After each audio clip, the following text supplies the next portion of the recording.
வணக்கம். உங்கள் மணிமேகலை இன்று நீத்தார் பெருமை அதிகாரத்தின் 7வது குறளுக்கு உங்களை அழைத்து செல்ல இருக்கிறேன். சுவை, ஒளி, ஊறு, ஓசை. சுவை, ஒளி, ஊறு, ஓசை, நாற்றம் என்ற 5 வகை தெரிவான் சுட்டே உலகு. இதுதான் குறள். சுவை, ஒளி, ஊறு, ஓசை, நாற்றம் என்று 5 வகை தெரிவான் சுட்டே உலகு. இதுக்கு என்ன பொருளை நாம் கூற முடியும்? இது எல்லாம் நான் சுவை, ஒளி, ஊறுன்னு சொன்னேன் இல்லையா? இதெல்லாம் என்ன? 5 ஆட்படக்கூடிய குணாதிசயங்கள் இல்லையா? 5 குணங்கள் இவை.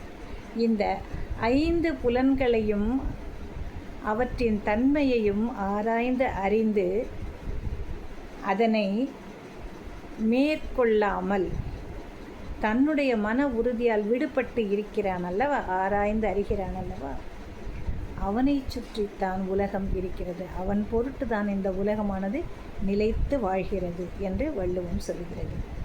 சுவை நாக்கு, ஒளி கண், ஊறு மூக்கு, ஓசை காது, நாற்றம் மனம் உடல் என்று கூறப்படும் 5 புலன்களின் வழியாக ஏற்படக்கூடிய ஆசைகளை அறுத்து எரிபவனின் வசமாகவே இவ்வுலகமானது அமையும்.